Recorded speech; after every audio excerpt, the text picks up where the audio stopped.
Bapak-bapak, ibu-ibu, saudara-saudara kaum muslimin rahimakumullah. Di dalam kehidupan kita sebagai seorang muslim, minimal 5 kali dalam sehari semalam kita mendengar seruan untuk mendirikan solat yang disebut azan.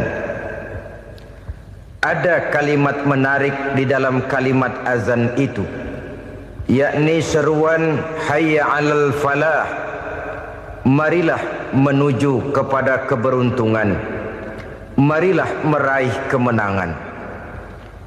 Seruan ini adalah kecenderungan dari setiap manusia, apapun warna kulitnya.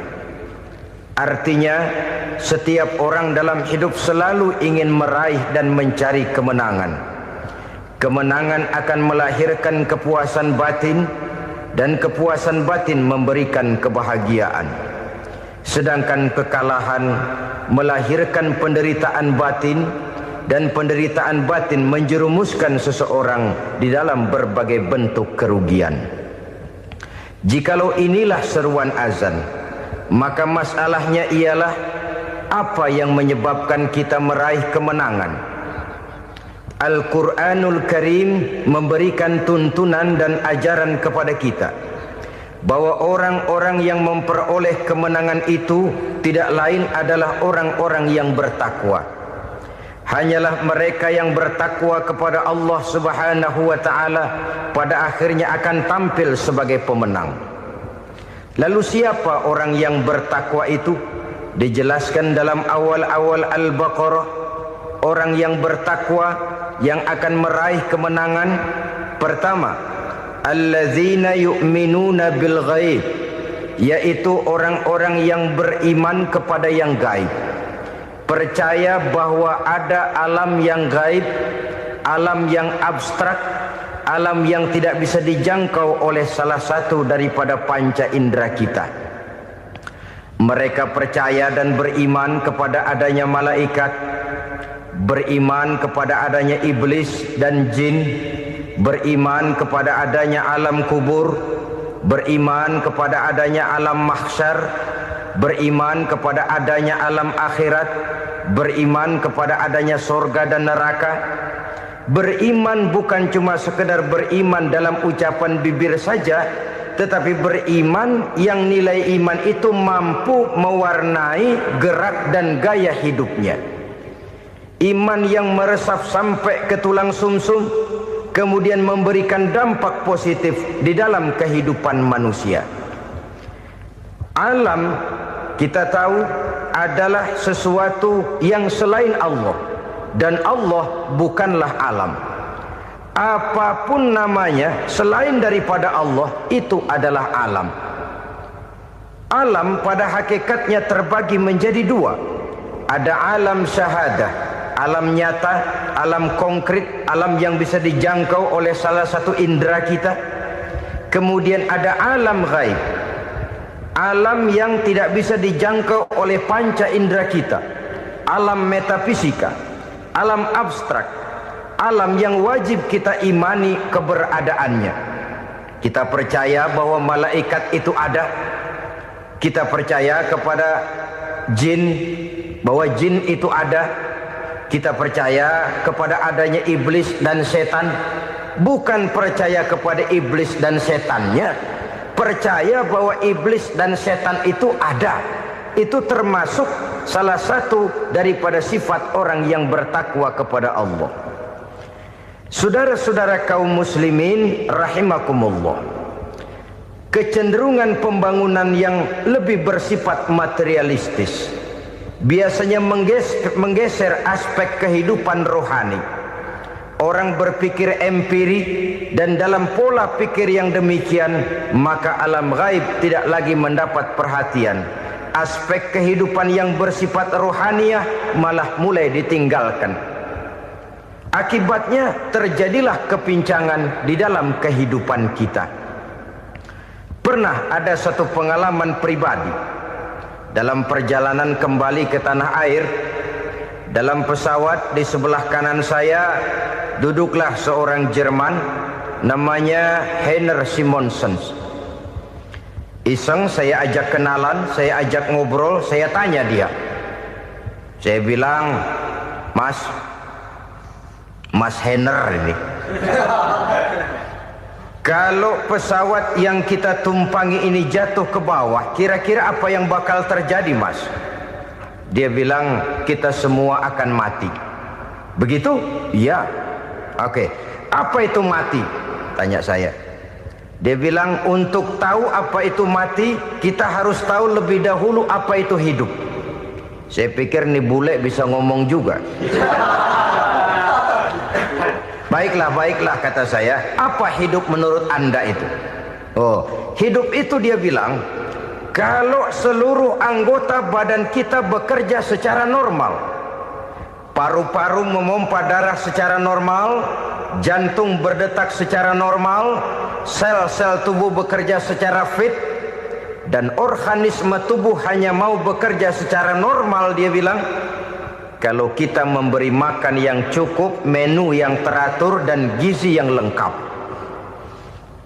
Saya bilang, kesimpulannya apa, Ner? Dia jawab, hidup adalah dari tangan ke mulut. Life is from the hand to the mouth, kata dia. Hidup adalah dari tangan ke mulut. Jadi masalah hidup tidak lebih daripada masalah isi perut. Orang pergi pagi, pulang sore, peras keringat, banting tulang, perut yang dibelain. Saya bilang, you are wrong. Sampean salah, Ner. Kamu orang Islam bukan? Bukan. Pantas. Kenapa saya salah? Dia bilang, ya jelas salah. Salahnya di mana? Kamu ini manusia. Kalau hidup cuma dari tangan ke mulut, saya bilang, kambing di kampung saya juga begitu pikirannya, Ner. Itu kambing di kampung saya, asal perutnya kenyang, sudah hidup dia. Perkara besok bagaimana, lusa prospeknya macam mana, bulan depan ada apa, kambing nggak pernah mikir. Di kampung saya kambing juga pikirannya begitu. Kamu Kristen ya? Tadinya. Loh kok tadinya, lalu apa sekarang kamu ini? Dia bilang, sekarang saya netral. Saya tidak beragama, tapi saya percaya kepada Tuhan sebagai pencipta alam. Saya ingat benar dia bilang, I haven't any religious, but I believe to God as the creator of the world. Kenapa bisa netral begitu, Ner? Habis saya bingung katanya. Islam bilang Islam baik, Kristen bilang Kristen baik, Hindu Buddha bilang Hindu Buddha baik, semua agama baik. Saya netral sekalian, nggak beragama. Yang penting saya percaya kepada Tuhan. Saya bilang, Ner, kamu ini kayak orang mau beli celana, lalu bingung. Yang satu bilang Levi's bagus, yang satu bilang Blue Jean hebat, yang satu bilang Wool England hebat. Celana ini hebat, celana itu bagus, celana ini hebat, semua celana bagus, kamu bingung. Akhirnya netral, tidak pakai celana. Itu juga salah. Saya pikir-pikir, kemudian saya melihat bahwa dua pola berpikir Heiner ini nampaknya sudah mulai menggejala di lingkungan masyarakat bangsa kita. Disadari atau tidak, secara jujur kita harus berkata, dua pola pemikiran Heiner ini mulai berkembang di tengah masyarakat bangsa kita. Pertama, pola pikir materialisme. Hidup adalah dari tangan ke mulut. Masalah hidup tidak lebih masalah isi perut. Itu yang perlu dibela, dan disitulah arti kehidupan. Pergi pagi, pulang sore, peras keringat, banting tulang untuk mempertahankan perut. Kalau sudah kemari cara orang berpikir, maka buat apa percaya kepada yang gaib? Untuk apa sholat? Untuk apa puasa? Untuk apa zakat? Untuk apa menghadiri majelis taklim? Tanpa kepercayaan kepada yang gaib, hidup berjalan menurut alur empiris dan materialis. Kalau sudah ke sana cara orang berpikir, biasanya orang lalu cenderung menghalalkan segala cara. Hanyalah orang yang percaya bahwa akhirat ada, hanyalah orang yang percaya bahwa alam kubur itu ada, hanyalah orang yang percaya bahwa malaikat itu ada, hidupnya akan lebih terarah dan terkendali. Karena kepercayaan kepada yang gaib, yang merupakan fase daripada kehidupan setelah hidup yang sekarang ini, mewarnai gerak pribadi seseorang di dalam dia melakukan kegiatan hidupnya. Pola berpikir materialisme, disadari atau tidak, mulai menggejala di lingkungan masyarakat bangsa kita. Hidup tidak lebih dari urusan tangan ke mulut, mulut ke tangan, tangan ke mulut. Asal perut sudah kenyang, hiduplah sudah. Perkara bagaimana prospek hari yang akan datang, bagaimana akhirat, tidak jadi persoalan. Ini yang oleh Nabi diperingatkan, ad-dunya sijnul mu'min wa jannatul kafir. Dunia adalah penjara bagi orang beriman dan surga bagi orang kafir. Dulu di zaman Belanda hadis ini pernah disalah tafsirkan, disalah artikan, digunakan sebagai senjata untuk mengkebiri dan membuat impoten umat Islam. Sudahlah, umat Islam gak usah macam-macam, kata Belanda. Dunia ini kan penjara buat orang Islam, surga buat orang kafir. Di penjara jangan bertingkah.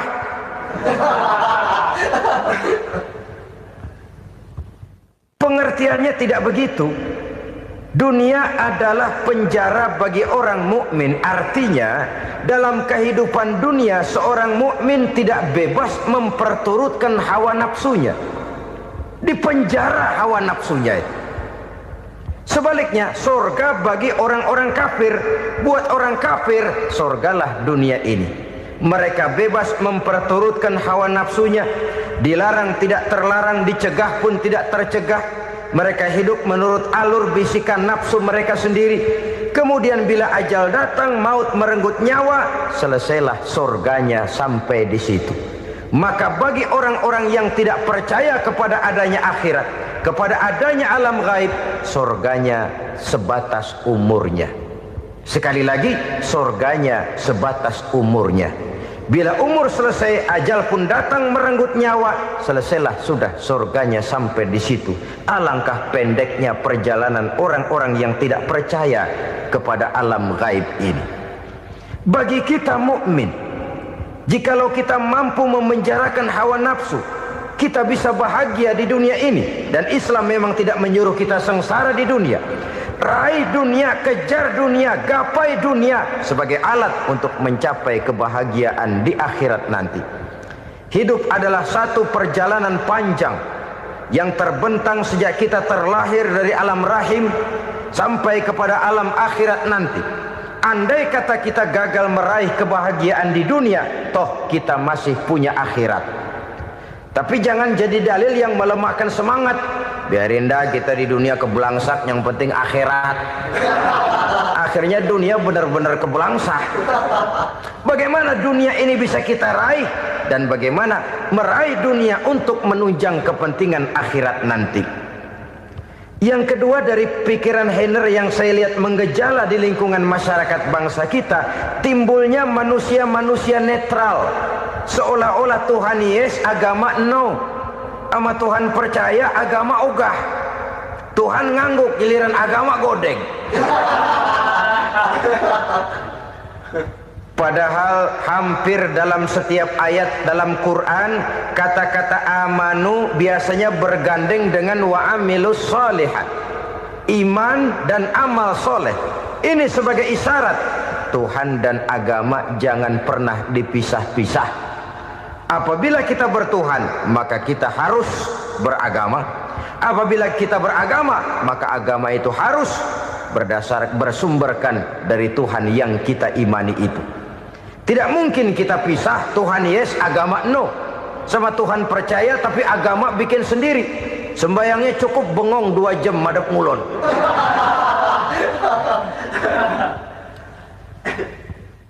Saudara-saudara kaum muslimin rahimakumullah.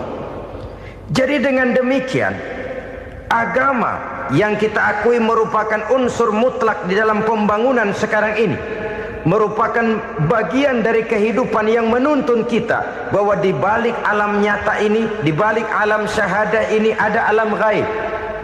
Dan mudabbir, murabbi yang mengatur, yang menguasai, yang memelihara, baik dia alam nyata, baik dia alam gaib, tidak lain adalah Allah Subhanahu wa ta'ala. Di sana ada satu super power, satu maha kekuatan yang kita perlu bersandar kepadanya. Sebagai makhluk nyata yang hidup di alam nyata, berbuatlah secara nyata sebagaimana harusnya kita berbuat. Karena Islam jelas bukan agamanya orang pemalas. Islam jelas bukan agamanya orang yang mengajarkan setelah selesai sholat boleh duduk, nggelenggem ayam-ayam, ndelohom, menghitung bintang di langit sambil menunggu keajaiban. Tidak.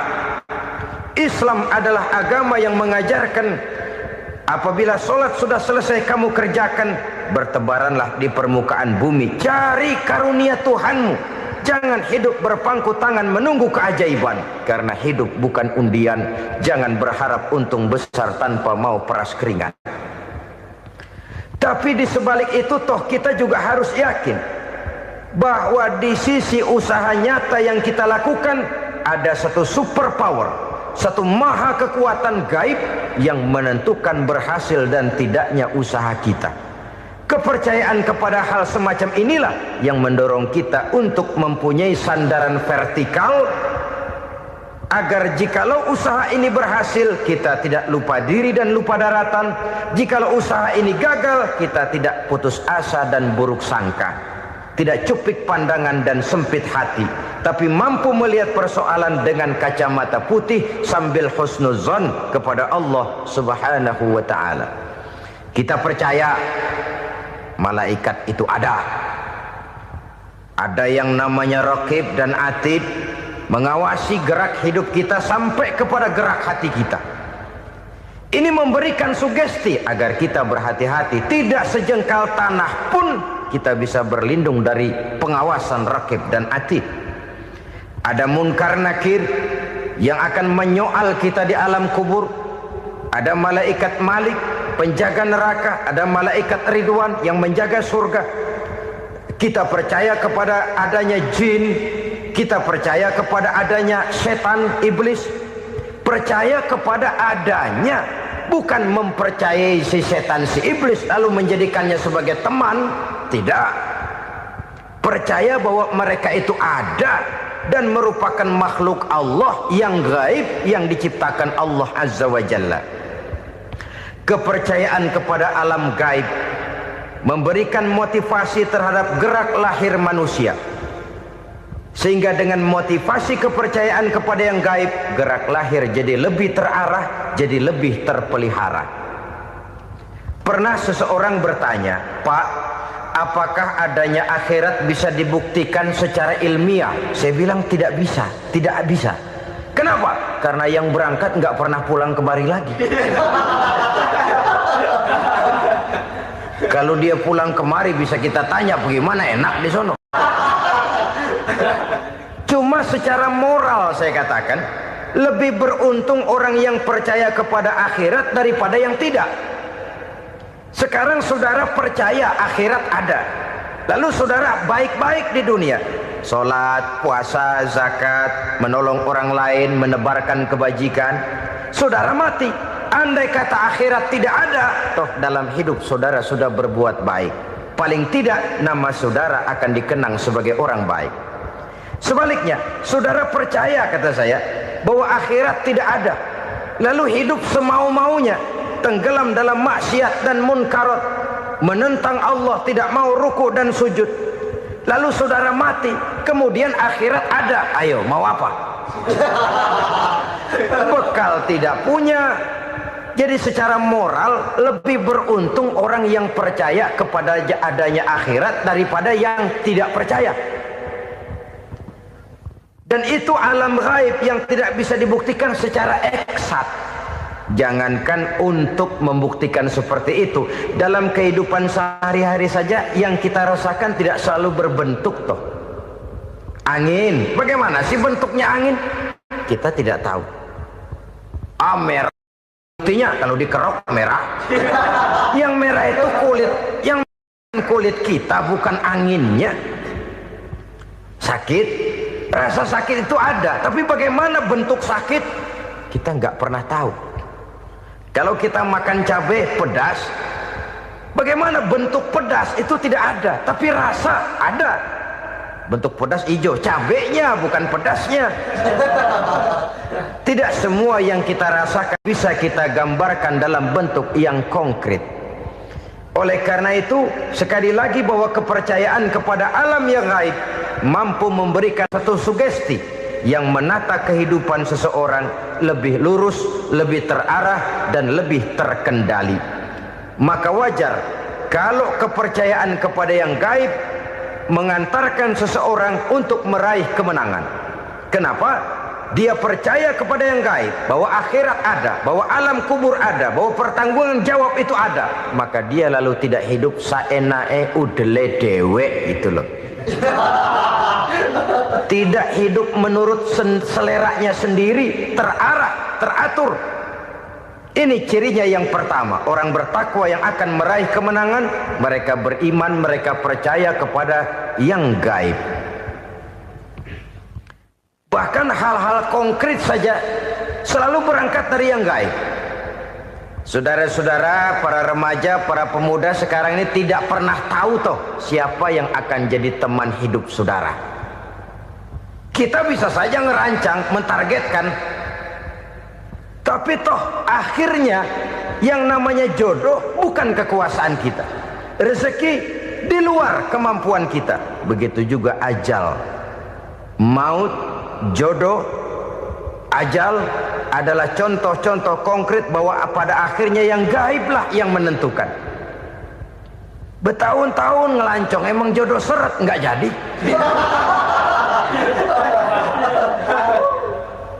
Begitu kenal baru setengah malam nginep ditangkap hansip kan. Hal-hal semacam itu kadang-kadang kita berpikir suuzon, gilet, perempuannya cakep banget, lakinya rebek amat. Memang begitulah jodohnya. Memang begitulah jodohnya. Saudara hadirin ma'asyiral muslimin yang saya hormati, jadi hal-hal yang konkret saja kita yakini sepenuhnya ditentukan oleh satu superpower yang gaib itu tadi. Dari sanalah segala ketentuan itu berangkat dan kesanalah segalanya akan kembali. Maka kepercayaan kepada yang gaib meluruskan gerak hidup seseorang dan itu akan mengantarkan dia kepada meraih kemenangan. Satu. Yang kedua, wa yuqimuna shalah. Orang bertakwa yang akan meraih kemenangan itu adalah orang-orang yang mendirikan sholat. Kenapa sholat mengantarkan orang untuk meraih kemenangan? Yang jelas, inna sholata tanha anil fahsya'i wal munkar. Sholat mampu mencegah manusia dari perbuatan keji dan munkar. Banyak filsafat hidup yang terkandung di dalam sholat ini. Sejak kita wudhu sampai kita menghadap ke arah kiblat, sampai kita melakukan gerak-gerak sholat, bacaan-bacaan yang ada di dalam sholat, lalu sampai kepada mengucapkan salam. Banyak filsafat hidup yang terkandung di dalam sholat. Umpamanya saja, setelah takbiratul ihram mulai kita dengan sholat dalam posisi berdiri, diajarkan dalam kitab-kitab fikih agar kita melihat ke arah tempat sujud. Ini kan filsafat kehidupan. Kalau kamu sholat dalam posisi berdiri, lihat tempat sujud. Jangan sholat mata jelalatan, sebab nanti bisa mengurangi kekhusyuan. Jadi wajar kalau yang dikatakan bahwa yang paling afdol adalah shaf yang di depan. Kenapa? Secara harfiah pengertiannya akan lebih mengundang kekhusyuan. Kenapa? Kalau kita di shaf paling depan di masjid umpamanya paling banter kita lihat tembok. Tapi kalau kita shaf di tengah atau di belakang, orang-orang di depan kita pun akan kelihatan. Yang bajunya loreng, yang bajunya genggang, yang bajunya macam-macam. Kita lihat, kadang-kadang kita pikirin, ada yang bajunya bolong. Kita sholat tapi dalam hati, nih orang bajunya robek yang nggak tahu apa. Ada saja hal-hal yang mengusik kekhusyuan kita. Oleh sebab itu diajarkan dalam posisi berdiri, lihat, arahkan pandangan matamu kepada tempat sujud. Ini kan filsafat kehidupan. Maksudnya apa? Kalau lagi diri lihat dong tempat sujud. Kalau udah di atas ingat dong sama yang bawah. Kalau sudah tinggi ingat dong dari mana kamu berangkat. Kalau sudah berkuasa bantu dong yang lemah. Kalau sudah kaya santuni dong yang miskin. Kalau sudah alim bimbing dong yang awam. Ini filsafat kehidupan. Dalam posisi berdiri kau lihat tempat sujud. Ini akan melahirkan kepekaan sosial di mana seseorang mau tahu kepada orang lainnya. Bagaimanapun kaya kita, tinggi pangkat dan jabatan kita, jikalau hidup hanya untuk kepentingan perut sendiri saja, rasanya belum membawa manfaat di dalam kehidupan kita. Tapi efek yang tertinggi sesungguhnya, solat mencegah manusia dari perbuatan keji dan munkar. Perbuatan keji dan munkar walaupun kelihatannya mendatangkan uang, membawa keuntungan, tapi itu keuntungan semu, keuntungan sementara. Dengan menipu orang lain kita bisa dapat untung, tapi tidak membawa berkah. Dan itu adalah kerugian besar dalam kehidupan kita. Maka untuk meraih kemenangan harus dimulai dengan membentuk kepribadian yang tegar, memiliki sandaran vertikal yang langsung kepada Allah Subhanahu wa ta'ala. Dan itu hanya bisa kita tempuh melalui jalur ibadah formal yang sudah ditentukan Allah, yakni solat yang 5 waktu.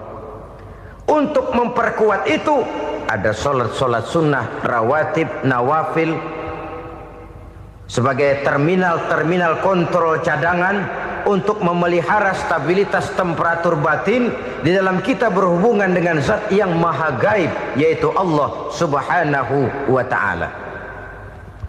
Orang sering bertanya, Pak, itu tetangga saya nggak sholat, duitnya nggak habis-habis, Pak. Nggak sholat tapi mobilnya tambah terus. Nggak sholat tapi usahanya makin maju. Tapi di sisi lain ada orang yang rajin sholat, rezekinya butak bener. Anaknya mana kurus, mana korengan. Saudara hadirin ma'asyiral muslimin rahimakumullah. Harus saya katakan bahwa solat memang bukan untuk cari duit. Solat adalah sandaran vertikal kita kepada Allah. Sedangkan soal rezeki itu berkaitan dengan sifat Allah maha pengasih dan maha penyayang. Allah maha pengasih, siapapun dikasih kalau mau usaha. Allah maha penyayang, tidak semua orang disayang oleh Allah Azza wa Jalla. Dan belum tentu banyak harta itu merupakan nikmat. Mungkin juga istidraj. Artinya istidraj itu dikasih tapi diambulin, kalau bahasa Betawinya itu. Dikasih tapi diambulin, itu bukan merupakan nikmat sesungguhnya, lebih merupakan azab dari Allah Subhanahu wa ta'ala.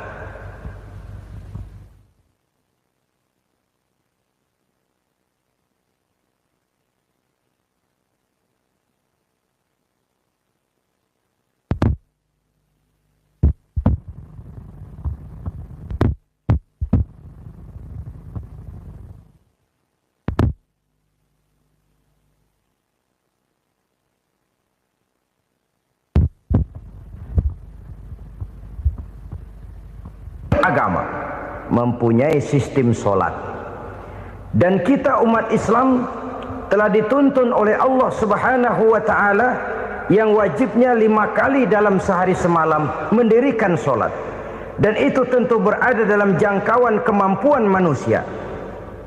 Pada awalnya barangkali kita memang merasa solat itu satu kewajiban, tapi semakin kita hayati makna, manfaat dan filsafat yang terkandung di dalam ajaran solat, semakin sampai kita kepada keyakinan bahwa solat adalah keperluan kita. Sehingga pada waktu tertentu dinilai puncaknya, kita tidak lagi akan berkata saya wajib solat, tapi kita akan berkata saya perlu solat.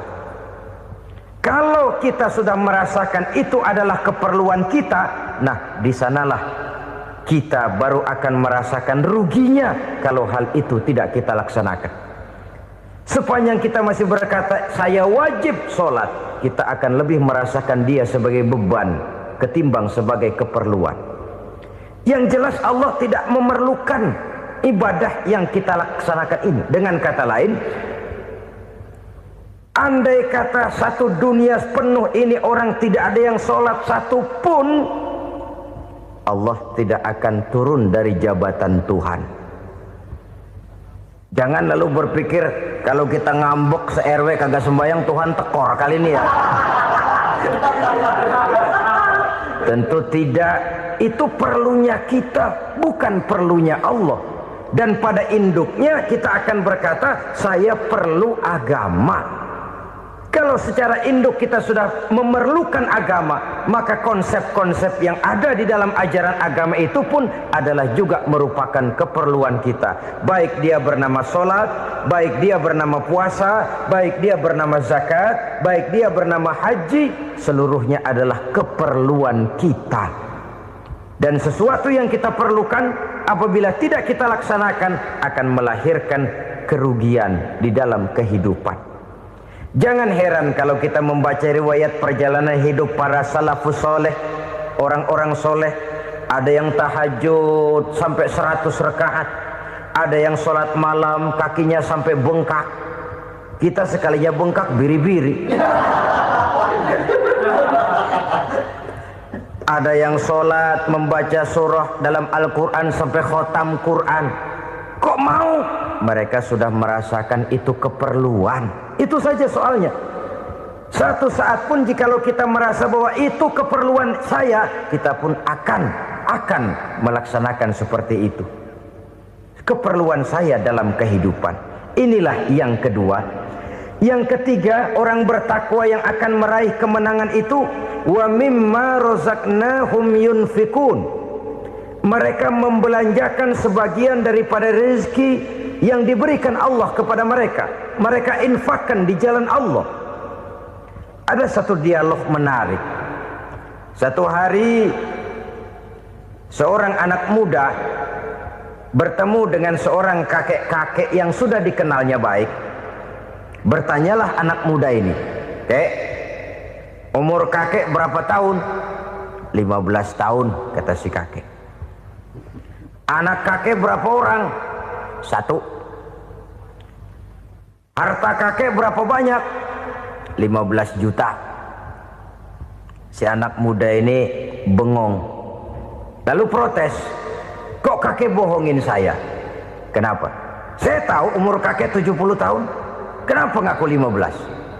Saya tahu anak kakek 5. Kenapa bilang 1? Saya tahu kakek miliuner, miliaran uang kakek. Kenapa ngaku cuma 15 juta? Begini, kata si kakek tadi. Benar, umur saya 70 tahun. Tapi dari umur yang 70 tahun itu baru 15 tahun terakhir ini saya merasakan ibadah kepada Allah. Meninggalkan maksiat, jauh dari segala macam munkarat. Maka yang 15 tahun inilah yang benar-benar saya rasakan sebagai umur saya. Benar anak saya 5, tapi yang 4 susah diatur. Cuman 1 rasanya nih yang bakal jadi si buah hati belahan jantung berlanjut cerita penerus sejarah. Cuma 1 ini yang saya harapkan, yang akan jadi anak soleh, yang akan membuat saya menerima pensiunan pahala. Kalau yang 4 apek dah, nggak ada harapan. Yang 1 nyekek botol melulu. Oh begitu, iya. Lalu kenapa kakek bilang harta kakek cuma 15 juta padahal saya tahu kakek uangnya miliaran, depositonya banyak? Ya karena 15 juta itulah yang saya ingat yang pernah saya belanjakan di jalan Allah. Saya merasa itulah harta saya yang sebenarnya.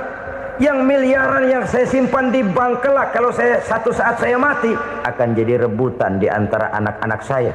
Iya kalau anak saya soleh kayak yang 1 ini. Kalau yang 4 tadi udah tulen dia bakal berantem dah berebut tuh.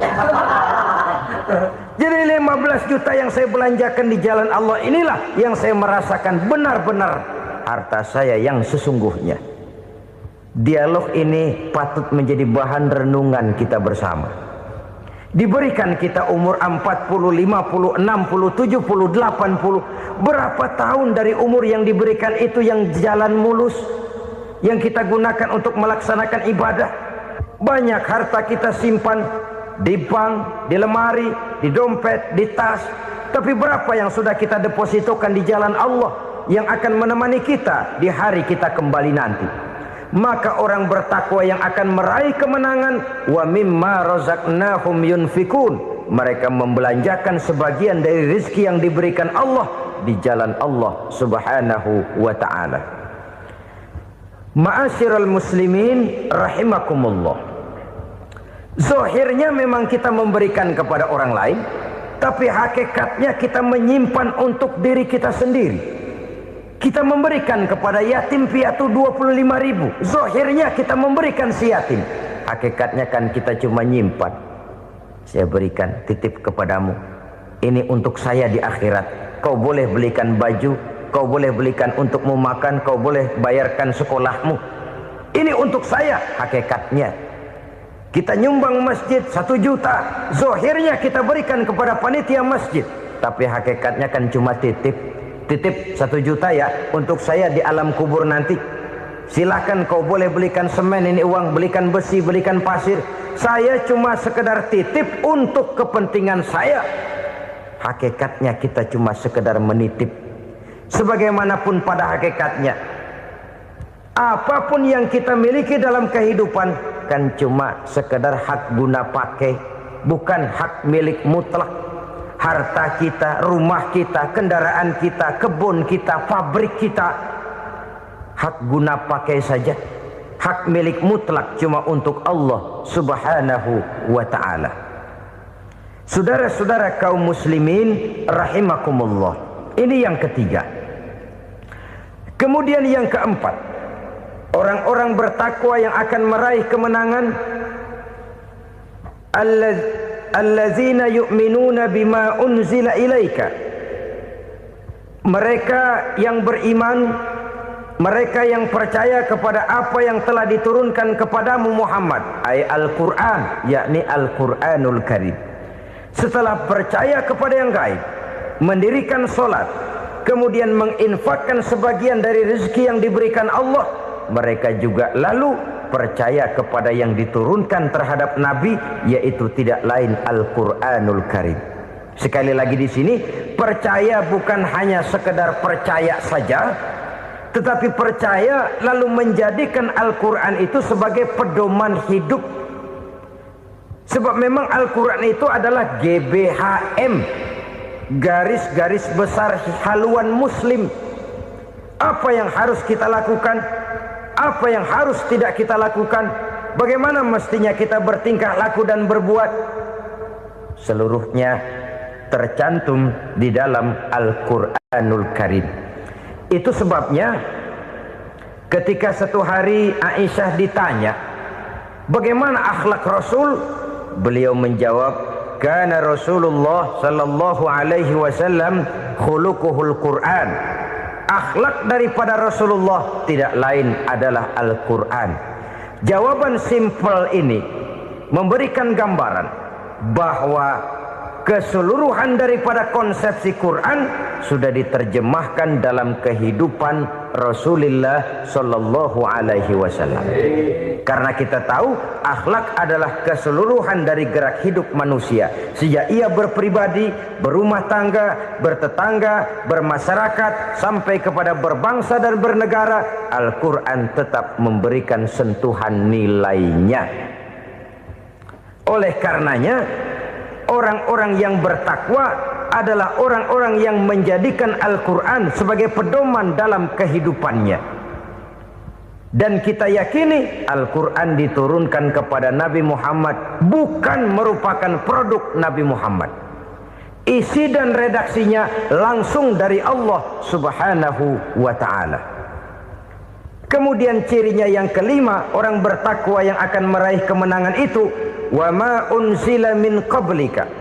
Tidak hanya sekedar percaya kepada yang diturunkan terhadap Nabi Muhammad, yaitu Al-Quran, mereka juga percaya kepada apa yang pernah diturunkan kepada para nabi, kepada para rasul sebelum Nabi Muhammad.